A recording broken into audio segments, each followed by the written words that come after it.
শৃঙ্খলাবদ্ধভাবে পার্টিটা করো। সায়নিধি সেখানে গিয়েছিল। যদি এরকম ভাবে আমাদের পার্টি অফিসের দিকে তাকায় তাহলে মমতা বন্দ্যোপাধ্যায় চোখটা বন্ধ করে দিন।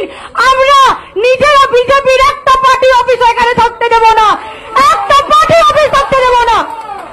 আমাদের খেয়ে বাংলার পড়ে বাংলায় জন্মগ্রহণ করে জয় বাংলা শুনলে তেড়ে আসছে সারের মতো। মমতা বন্দ্যোপাধ্যায়কে রাখির দিনে কোনো একটা দিনে দিদি বলেছিল শুভেন্দু অধিকারী ভাই বোনের এই রিলেশনশিপের মধ্যে উনি একটা কলঙ্ক, যে কোনোদিনও কাউকে দিদি বলে থাকে, যে কোনোদিনও কাউকে ভাই বলে থাকে, সে তাকে কখনো প্রকাশ্যে গালাগাল করতে পারে না। কারণ হতে পারে মতবিরোধ, হতে পারে অন্য পার্টি, তাই বলে তাকে নিচু আওয়াজে তাকে নোংরা গালাগালি করা কোন ভাইয়ের পরিচয়? আপনি নিজে দেখিয়ে দিয়েছেন যে আপনি একটা কুলাঙ্গার, আপনার কোনো জাত নেই। আপনি যাকে বোন বলেছেন, যাকে আপনি দিদি বলেছেন, তাকে আপনি গালাগাল করেন। বিজেপির জন্য বাংলা ভাষা হলো রাক্ষসী, খক্ষসী, তাদের জন্য বাংলা ভাষা হলো ডাইনি। কারণ তারা সেটা নিজের মাকে, নিজের বোনকে ডেলিভারিতে গিয়ে বলে। আমি আজকে এই কথা বলতে বাধ্য হলাম। আমি খুব সম্মান করি যারা আমার থেকে বড়, কিন্তু এই বিজেপি পার্টি না মুসলমান বনেগা, না হিন্দু বনেগা, না মুসলমান বনেগা, ইনসান কি औलाद हो, ইনসান বনেগা। সবাইকে একটা কথা বলবো যে এই বাংলা ভাষা, এই ভাষাতে আমি প্রথম আমার মা ডেকেছি। এই বাংলা ভাষায় আমি আমার মার থেকে ঘুম পাড়াবার আওয়াজ শুনেছি। এই বাংলা হলো second classical language. Amit Malviya আপনাকে বলে দিতে চাই, আপনি বলেছেন যে বাংলা বলে কোনো ভাষা নেই, বাংলাদেশি ভাষা আছে। বাংলাদেশে যারা থাকে তাদের বাংলাদেশি বলে, যারা ভারতে থাকে তাদের ভারতীয় বলে, যারা বাংলা কথা বলে তাদের বাঙালি বলে। বাংলা আমার মাতৃভাষা, আমার গর্ব। এই ভাষাতেই জন্মে কথা বলেছি। আর যেদিনকে মারা যাব সেদিনকে গুড বাই, যেদিনকে আসছি চলে যাচ্ছি আর বাঁচবো না, এই কথাটা বাংলাতে বলবো। আপনাদের সবাইকে আমি অনুরোধ করব যে এই প্রতিবাদ যেন এই মঞ্চের পর শেষ না হয়ে যায়। আপনাদের ব্লকে ব্লকে, বুথে বুথে, প্রতিটি স্তরে, প্রতিটি জায়গায়, প্রতিটি জেলায় যখনই কাউকে দেখবেন আজকাল আর হ্যালো বলবেন না। মহারাষ্ট্র একটা চল ছিল, আগে বলতো জয় মহারাষ্ট্র। কোনোদিন কোনো ফোনে, আমি মহারাষ্ট্রে ছিলাম অনেকদিন, ফোন তুলে বলতো জয় মহারাষ্ট্র, খুব ভালো লাগতো।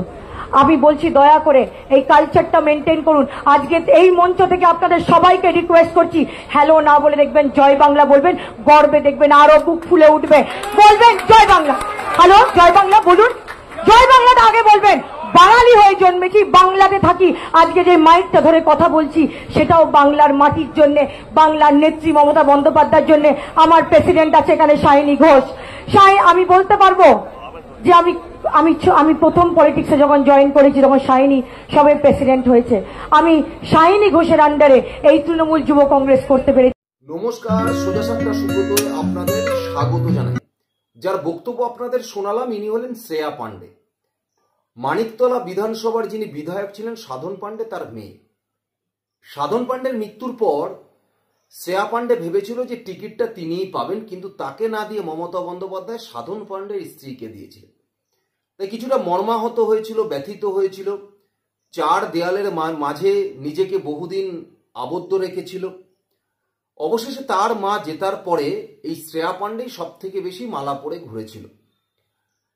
তো এখন এদের মধ্যে বা তৃণমূল কংগ্রেসের এই উঠতি নেতাদের মধ্যে একটা ট্রেন্ড কাজ করছে যে শুভেন্দু অধিকারীকে যত আক্রমণ করা যাবে, শুভেন্দু অধিকারীকে যত গালিগালাজ করা যাবে, শুভেন্দু অধিকারীকে যত নিচু ভাষায় আক্রমণ করা যাবে, তত হয়তো তৃণমূল কংগ্রেসের ক্ষেত্রে বা তৃণমূল কংগ্রেসের মধ্যে এদের র্যাঙ্কিংটা বাড়ে।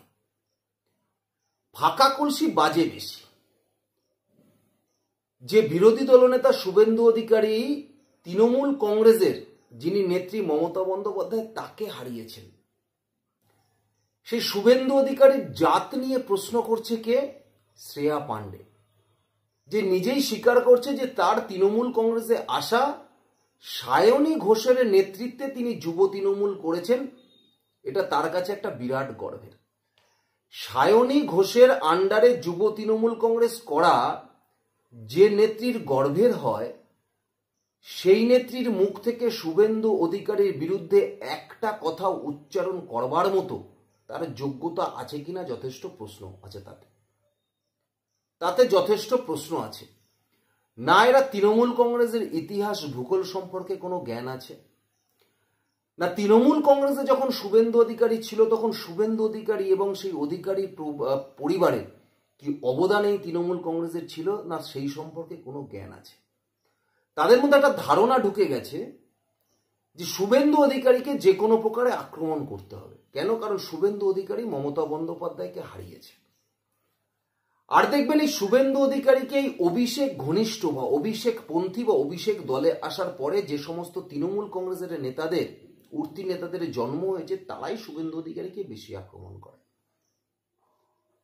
কারণ তাদের কাছে এটা একটা ট্রেডমার্ক যে শুভেন্দু অধিকারীকে যত বেশি আক্রমণ করবে অভিষেক বন্দ্যোপাধ্যায়ের কাছে তত মনে হয় বেশি গ্রহণযোগ্য হয়ে ওঠে।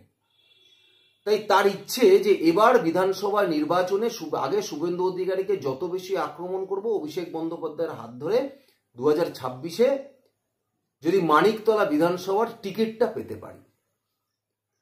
তা যে কারণে উনি শুভেন্দু অধিকারীর জাত তুললেন, যে কারণে উনি দিদি ভাইয়ের সম্পর্কের উপরে প্রশ্নচিহ্ন তুললেন, যে শুভেন্দু অধিকারী মমতা বন্দ্যোপাধ্যায়কে যদি দিদি বলে ডেকে থাকেন, আজকে শুভেন্দু অধিকারী মমতা বন্দ্যোপাধ্যায়ের বিরুদ্ধে কথা বলছেন কি করে, তাহলে তার জাতের ঠিক নেই।